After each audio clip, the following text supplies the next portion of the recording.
Hello and welcome back to the Center for Critical and Cultural Theory.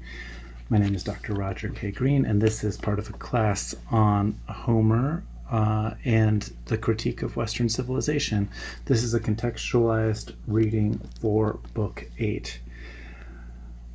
So we left off at the end of Book 7 with a promise from the Phaeacians, from Alcinous and Arete, the king and queen of the Phaeacians, and they've promised to, without knowing exactly who Odysseus is, to put him up for the night and to give him a ship and help him get back home. We open up the next day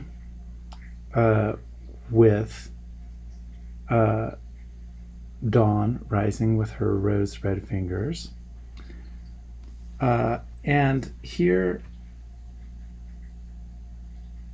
Athena makes an appearance again, but not directly to Odysseus, but rather as someone roaming throughout town to spread the word of this new stranger who's come throughout the night. Come this way, you lords and captains of Phaeacia. Come to the meeting grounds and learn about the stranger. Now we know that an assembly was going to be called the next morning from Alcinous the night before, and that there's something ritualized about all of this. She says he looks like a deathless god, rousing their zeal, their curiosity, each and every man, and soon enough the assembly seats were filled with people thronging, gazing in wonder at the seasoned man of war. Over Odysseus' head and shoulders now Athena lavished a marvelous splendor, yes, making him taller, more massive to all eyes, so Phaeacians might regard the man with kindness, awe, and respect as well, and he might even win through the many trials they'd pose their tests the hero's strength. Once they grouped, crowding the meeting grounds, Alcinous rose and addressed the people in the island. Hear me, lords and captains of Phaeacia. Hear what the heart inside me has to say. This stranger here, our guest, I don't know who he is or whether he comes from sunrise lands or western lands in the evening. So he knows that he doesn't know who he is. He states this, but he's come. He pleads for passage. How he begs, we guarantee it. So now, as in years gone by, let us press on and grant him his escort. No one, I tell you, no one who comes to my house will languish long here, heart sick for convoy home. And then we move on to this assembly that's been gathered, and the bard Demodocus begins to play. Now we know that bards have shown up in previous books in the past. But this bard, who is blind, has traditionally been thought of as an insertion, a kind of autobiographical insertion by the poet Homer himself, who we are told, was a blind storyteller. So, if anything, he's given a special appearance. The bard it seems to be taken even more seriously here than he was back in Odysseus's homeland of Ithaca. God has given the man the gift of song, to him beyond all others the power to please, however the spirits stir him on to sing. And then there is a sacrifice of 12 sheep and 8 boars and a pair of shambling oxen. Now this, even though it's among the Phaeacians, it seems to be a predecessor for a later Roman sacrifice called the Suowe Taurelia, where it's a special sacrifice where pigs or a pig is or boar is sacrificed, a sheep or goat sometimes, and a bull of some sort. Now, it says oxen here, and oxen that could be maybe gender ambiguous depending on how you're using the term here. In the Roman situation, it is a sacrifice that is particularly for agriculture and for the fields, but for the Phaeacians, who are sailors, it doesn't seem to have that connotation here. But I just mention it to show that yes, this kind of sacrifice was going on definitely in the Greek world.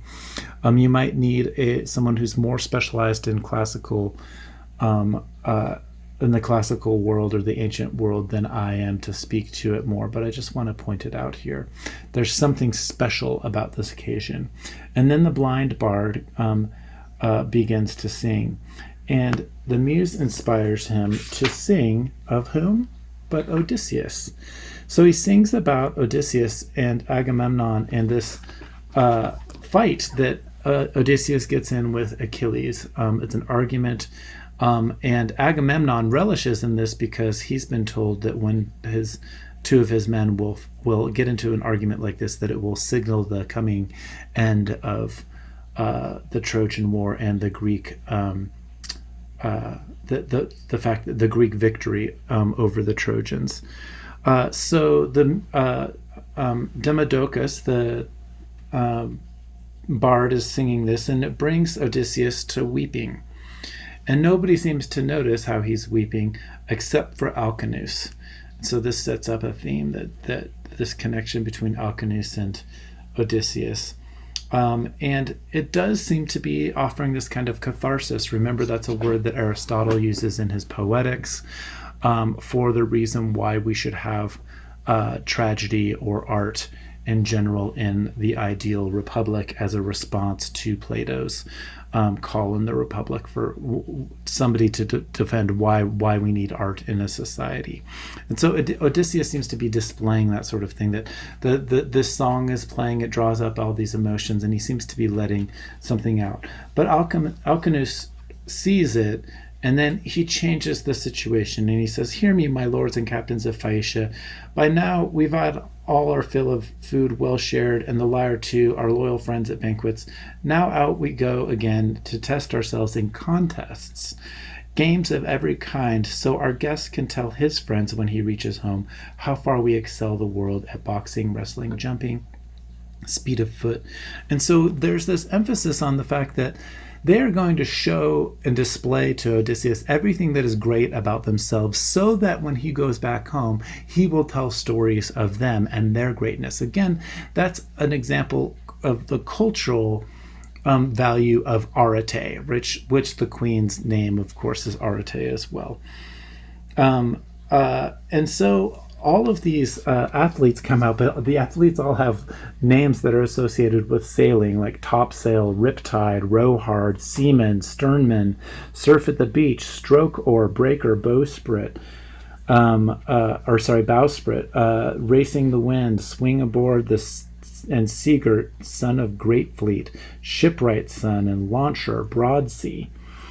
And then the games happen, and this is, of course, as I'm sure any of you who are familiar with the Odyssey know, that this is kind of a predecessor to when we look back and we think of the Olympic Games themselves, right, which come from Greece, and it's about different countries and different nations, and that's a little bit more of the way the term race was thought of in the ancient world, nations coming together and the people each doing their best to show everybody else what they can do. Now, the Olympics have only been in the past century or so re-invoked into contemporary culture, and that says something about claims to this hold of the idea of Western civilization on the culture that I live in the United States in 2022. We do get an emphasis specifically that the Greeks like sports, and so we get a direct commentary from the noble prince here, Laodamas, the son of Alcinous, who says, "Come, stranger sir, won't you try your hand at our contest now, if you have any skill? It's fit and proper for you to know your sports. What greater glory attends a man while he's alive than what he wins with his racing fleet and striving hands? Come and compete then. Throw your cares to the wind. It won't be long. Your journey's not far off. Your ship's already hauled down to the sea. Your crew is set to sail." Laodamas, quick to the mark, Odysseus countered sharply, "Why do you taunt me with such a challenge? Pains weigh on my spirit now. not your sports. I've suffered much already, struggled hard, but here I sit amid your assembly still, starved for a passage home, begging your king, begging all of your people. And then Broadsea, one of the younger men, steps forward and mocks Odysseus and says, "Oh, I knew it. I never took you for someone skilled in games, the kind that real men play throughout the world. Not a chance. You're some skipper of profiteers, roving the high seas in his scudding craft, reckoning up his freight with a keen eye out for home cargo, grabbing the gold he can. You're no athlete, I see that." And so it's something bad to not be an athlete, to not look for excellence. To only be off after profit, to only be after commerce, and not these other cultural attributes of society. And Odysseus looks back at him, and we see this. You've seen this in films. You know, the hero has been challenged and mocked, and he's like, "Okay, now, now you're in for it. Now I'm really going to show you. Indecent talk, my friend. You're a reckless fool. I see that. So the gods don't hand out all their gifts at once." And he talks about, yeah, you're good looking, but you don't have brains for shit, basically. And this ends up in Odysseus grabbing a discus, a heavier discus than any of the Phaeacians are used to, and he slings the discus off farther than anyone else who's there. And Queen Athena transports herself into the build like a man, staked out at the end, and she runs out. She says, "Even a blind man, friend, could find your mark by groping around. It's not mixed up in the crowd. It's far in front. There's nothing to fear in this event. No one can touch you, much less beat you at your distance." And this, lightens Odysseus's mood that he clearly beats out and shows his athleticism to the young Broadsea. "Now go match that, you young pups, and straight away I'll hurl you another one just as far, I swear, or even farther.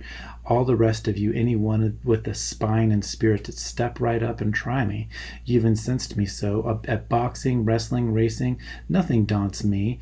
Any Phaeacian here except Laodamas himself, the man's my host. Who would fight his friend?" So this is another rule that we get. You don't compete with the person who's housing you. If you're playing the game, the social game of Xenia, you're the stranger in someone else's house, you don't show them up. You compare them to gods, you belittle yourself, even though they put you up on a high pedestal. And then we get descriptions of the sports themselves that seem to be important to the Greeks. Archery and spears. And there's this tension that's arisen, right? Because Odysseus just made this huge boast and this claim after he was provoked by Broadsea to do it.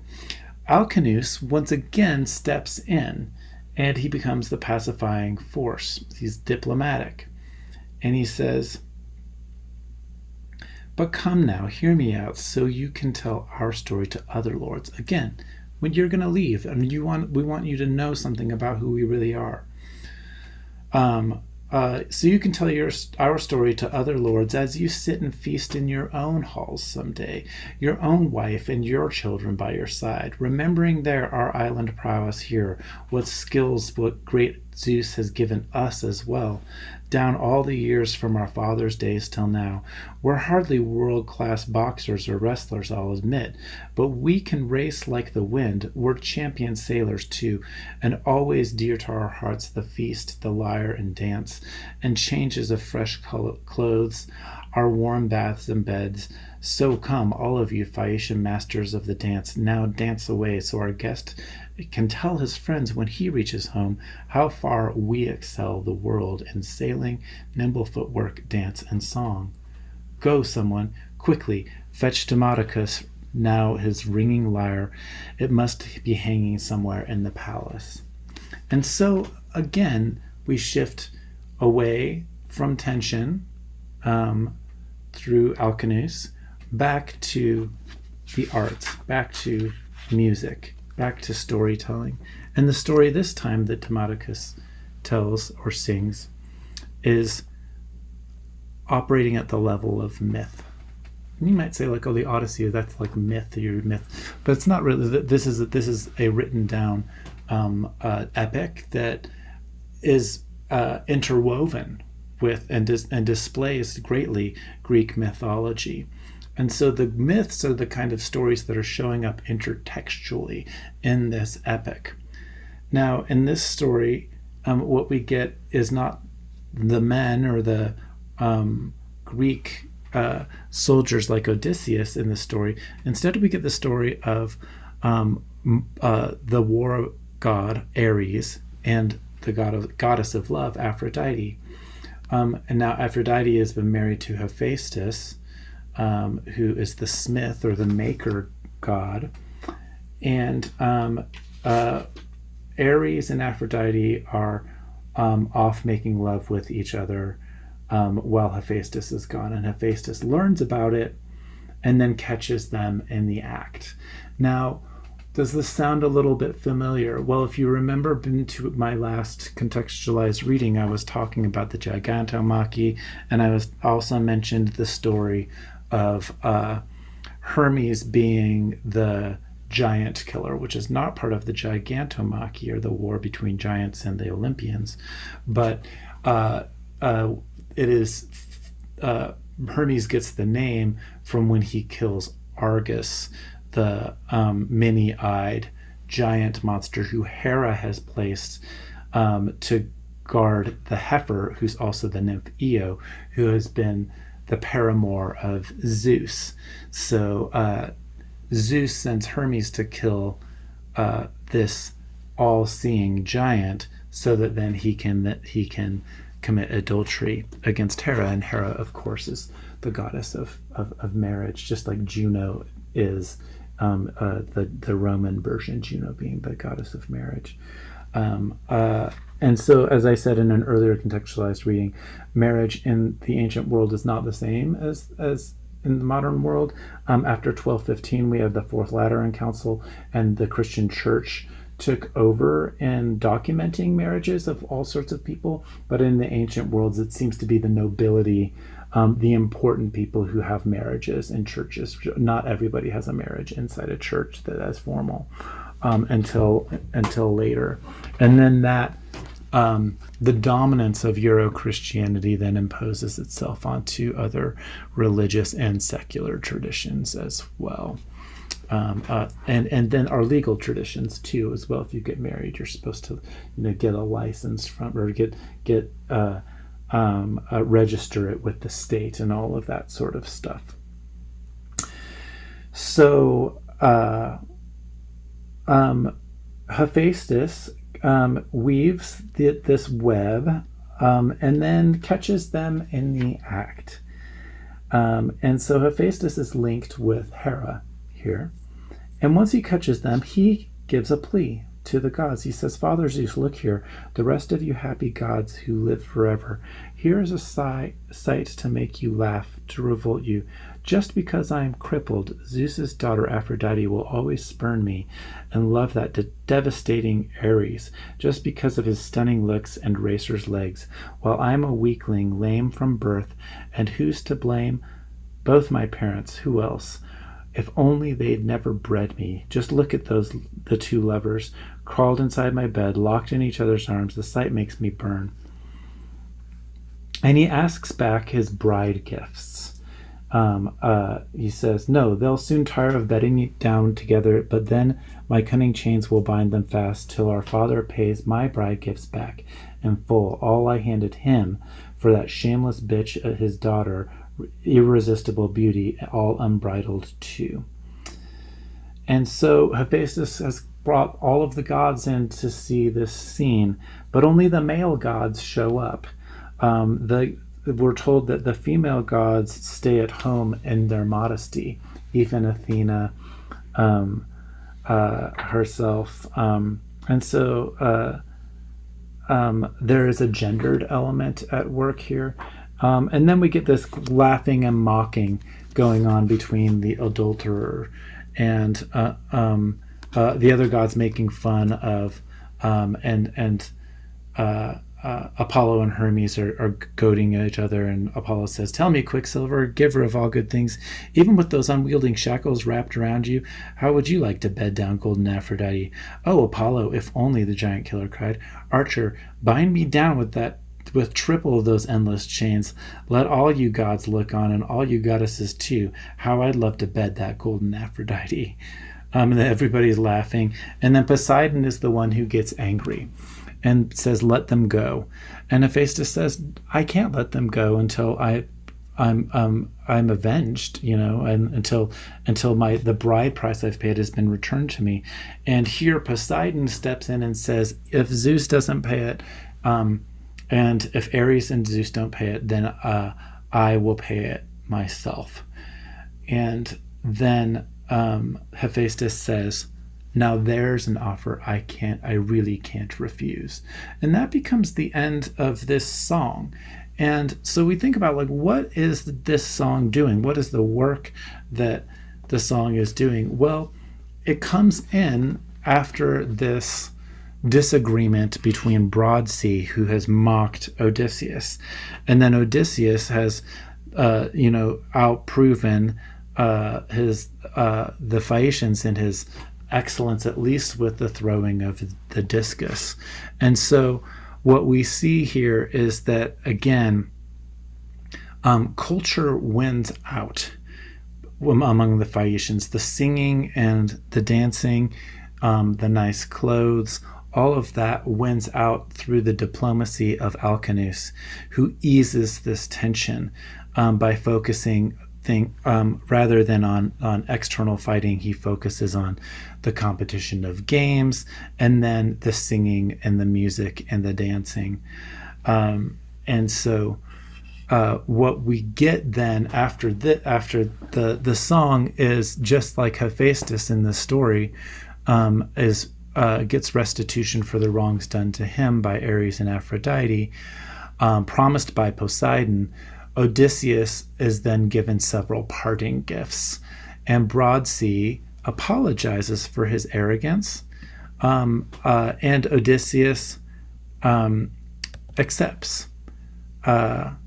Then Odysseus is given a warm bath, and he's amazed by the warm bath. So there are these other attributes, the oiling, the treatment of the stranger, but this idea of a warm bath. And there are ancient civilizations that we could look back to that did have attention to cleanliness. For example, I'm thinking of the ancient civilization in what is now India, and it is the civilization that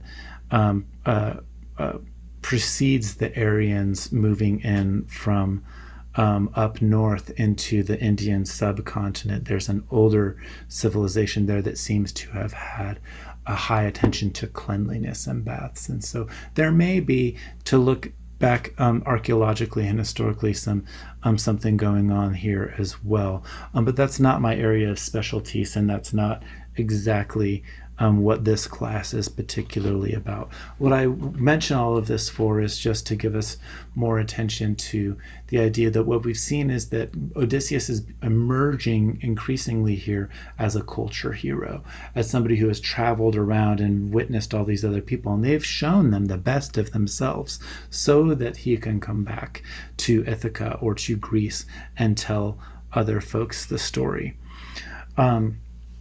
After his bath, Odysseus praises Demodocus and asks him to sing. And he actually asks him to sing about himself, about Odysseus. And he asks him to sing about the scheme of the Trojan horse. And so we see that Odysseus is setting up the reveal for his actual identity here, although we don't quite get it in this book.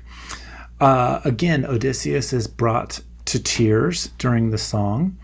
And Alcinous notices it and stops the song. So this has been a theme structuring this particular book. He then finally directly asks Odysseus to reveal his identity. It's the next day. It's time. He's been shown every kind of courtesy. He invokes namelessness, though, and this kind of foreshadows what we will see Odysseus do with the Cyclops in the next book. Um, and he tells another story here, where he says, "Come, tell us the name they call you there at home, your mother, father, townsmen, neighbors round about. Surely no man in the world is nameless, all told. Born high, born low, as soon as he sees the light, his parents always name him once he's born. And tell me your land, your people, your city too, so our ships can sail you home. Their wits will speed them there." And then he says, "True, there's been this old tale. There's an old tale I heard my father telling once. Nosithus used to say that Lord Poseidon was vexed with us because we escorted all mankind and never came to grief. He said that one day a well-built ship of ours sailed home on the misty sea from such a convoy. The god would and on such a convoy, the god would crush it, yes, and pile a huge mountain round about our port. So the old king foretold, and as for the god, well, he can do his worst or leave it quite undone, whatever warms his heart. But come, my friend, tell us your own story and tell it truly." And this seems to be a foreshadowing of what we know as listeners, right, or as readers, is going to happen. We know that Poseidon is angry at Odysseus.